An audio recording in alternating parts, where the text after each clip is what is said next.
Tonight, a story about a group of Americans you've likely never heard of. They're called sovereign citizens. Many don't pay taxes, carry a driver's license, or hold a Social Security card. They have little regard for the police or the courts. Some have become violent. The FBI lists them among the nation's top domestic terror threats. By some estimates, there are as many as 300,000 sovereign citizens in the U.S., and with the sluggish economy and mortgage mess, their ranks are growing. It's just the kind of movement that attracts people like Jerry Kane, a divorced, out-of-work truck driver from Ohio. Kane became a sovereign citizen in 2003 when he lost his house to foreclosure. To earn a living, he and his son began crisscrossing the country, peddling a debt reduction scam. Kane promised that by tapping into an imaginary government account, people could achieve financial salvation. It fits in all kinds of situations. Doesn't matter what we're talking about. Traffic ticket, IRS, mortgage, credit card, hospital bill, child support, whatever it is. Okay? By 2009, Jerry Kane's self-confidence and trademark white jacket could only mask reality. In truth, he was flat broke. His debt elimination seminars were a bust. As a sovereign citizen, Kane didn't carry a driver's license. His car was registered to a bogus charity. Traffic stops led to arrests. And with each one, Jerry Kane's anger towards authority deepened. I don't want to have to kill anybody. But if they keep messing with me, that's what it's going to have to come out. That's what it's going to come down to, is I'm going to have to kill. And if I have to kill one, then I'm not going to be able to stop. Absorbing it all was Kane's 16-year-old son, Joe, homeschooled and raised on sovereign ideology. Who all here has been to school? Long time. Joe's on. So you know what it means when I say take one and pass it back? Yeah. May 20th, 2010, the Kane's minivan was pulled over on I-40 by two West Memphis, Arkansas police officers. A dashboard camera captured what happened next. Kane got out of the van. He appeared argumentative. Instead of a license, he handed over a document declaring his sovereignty. The officers seemed confused by it. Then, a scuffle. Young Joe Kane jumped from the van and began firing an AK-47. 58 seconds later, as the Kanes prepared to flee, the teenager fired 4 more times. A truck driver called 911. Hello? 911, where is your emergency? Exit 275 on 40. These guys just shot a police officer right on the exit. I heard a call go out on my radio. 2 officers down at the mile marker 275. West Memphis Police Chief Bob Powder, that's him in the white shirt, was among the first to arrive. One officer lay motionless on the roadway. A second was in a ditch. Fellow cops came to his aid. And they kept saying, Bill, you're going to be okay. Bill, you're going to be okay. Well, I knew then it was Bill Evans. And I ran down the hill to Bill. He was wounded very badly. And as I started up the incline, a sergeant was there, and he stopped me. He said, Chief, please don't go up there. I said, is it Brandon? He said, yes. Brandon is Sergeant Brandon Powder, the chief's 39-year-old son. I went up there, and Brandon was lying on his back with his gun still in his right hand, clutched in his hand. Brandon Powder died instantly from a bullet to the head. Bill Evans was declared dead at a hospital. They had taken 25 bullets between them. The police cornered Jerry and Joe Kane 90 minutes later. The Kanes wounded 2 more lawmen before they were killed in a Walmart parking lot. Prior to May 20th, 2010, did you know anything about sovereign citizens? Never heard the term. I called around Byron, talked to many departments. Nobody knew about sovereign citizens. I'll remind all of you about this sovereign citizen group. Today, the sovereign citizens are Bob Powder's obsession. At roll call, on a day we were with him, he stressed the importance of knowing who they are and the dangers they pose. If Brandon and Bill had known these were sovereign citizens, they would be with us today. They didn't know. What is a sovereign citizen? Sovereign citizen, in its simplest form, believes that he is above the law. J.J. McNabb has been studying sovereign citizens for a decade. She's testified before Congress and is writing a book about the movement. He has a twisted sense of history, and he thinks that People who lived in the 18th century were free of all legal constraints, and they want to return to that time now. Jerry and Joe Kane were part of an anti-government movement whose roots date back to the racist Posse Comitatus of the 1970s and the Montana Freemen of the 90s. Convicted Oklahoma City bomber Terry Nichols was a sovereign citizen, and tax filings by actor Wesley Snipes, convicted of tax evasion in 2008, include numerous examples of sovereign language. Average sovereign citizen today is 30, 35, and is in economic dire straits. They've probably lost their job. They've probably lost the wife. Paranoid? Many are. Conspiracy theorists? Most are. Do you trust the government?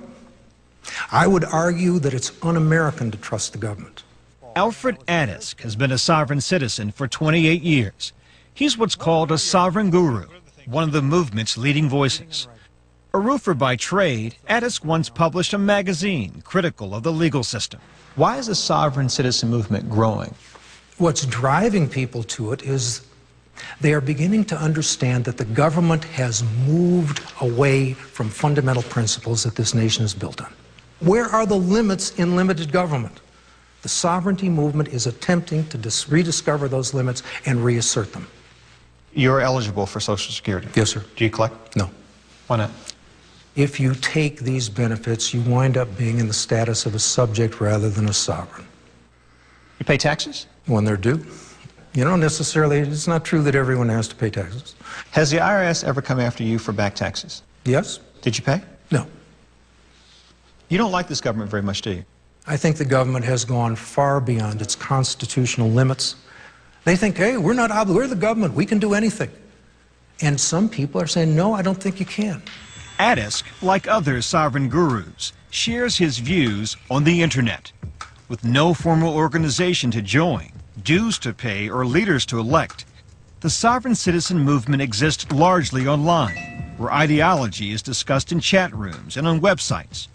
Jerry Kane had his own website, and today there are plenty more. You were born free, now you can live free. You always have the option to reject their governments and therefore escape tyranny. Because it's your life, and the power is really in the people. In addition to sites featuring sovereign IDs, phony vehicle registration, and license tags, people can watch an endless stream of mind-numbing seminars on how, with just the right paperwork, you too can beat the system. You can't really believe in what they peddle unless you've turned off a common sense switch. They think that if they sign documents in red crayons, it takes them out of the jurisdiction of the court. Red crayons? Some do, yeah. They think that if they sign their name on an angle or put a thumbprint in blood, I mean, I can come up with several hundred of these examples that sound ludicrous to someone outside.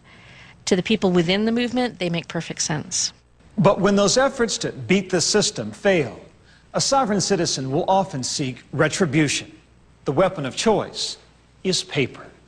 For example, when a sovereign has a run-in with the law, they might file a lien or financial claim against the personal assets of the police officer or the judge involved. It's easy to file. You don't even need a lawyer. The sovereign never collects, but the target of the lien can have their credit ruined. The practice has been called paper terrorism. I have liens against me in 3 states in this country for $500 million. $500 million with a B. Yep. Robert Vosper is the town justice in tiny Rosendale, New York.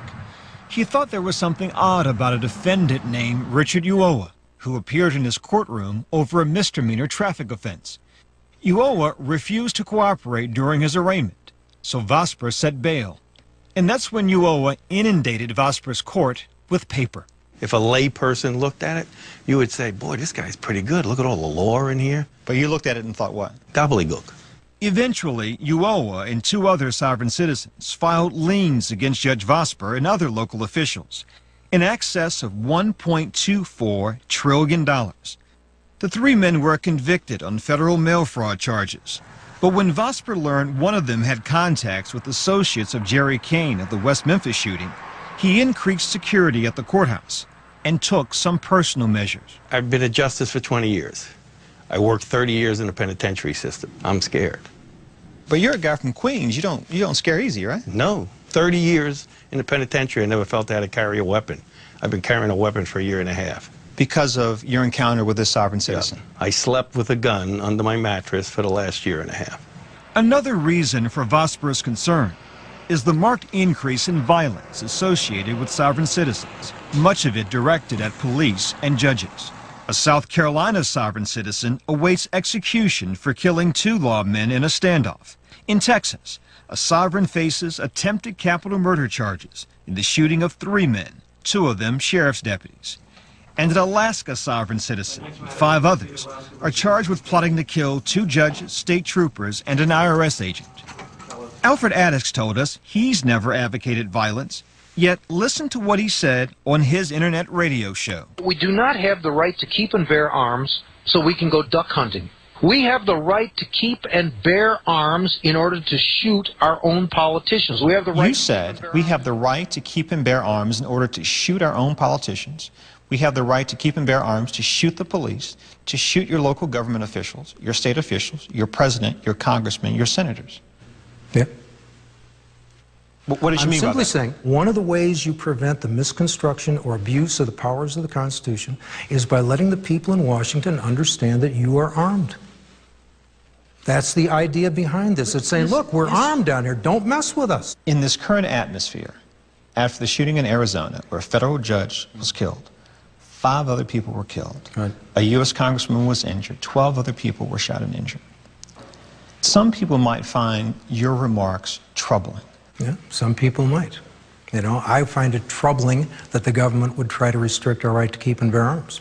The threat of violence is required because they will not listen. The system will not listen to people like me unless there are other people that back me up who have guns. Obviously, the guy's crazy, and I think he ought to be brought up on charges. I know that we have a First Amendment right, freedom of speech, but how far can you take that First Amendment before it becomes inflammatory and to the point of being treasonous? It's difficult to stand up here and talk about your son being killed. In the years since the shooting, Bob Powdard has been traveling the country, training law enforcement officers on how to identify a sovereign citizen and how to avoid trouble should they encounter one. It's a mission for me. Who better to deliver the message than someone that has lost so much? Sovereign citizens have a history of going after law enforcement who give them a hard time. Oh, I hope they do. If they want to come after me, I am very easy to find. The police chief in West Memphis, Arkansas, 7 miles west of Memphis. If they want to come after me, I have absolutely no problem with it and might even like it. Go to 60minutesovertime.com to hear more about the sovereign citizen movement.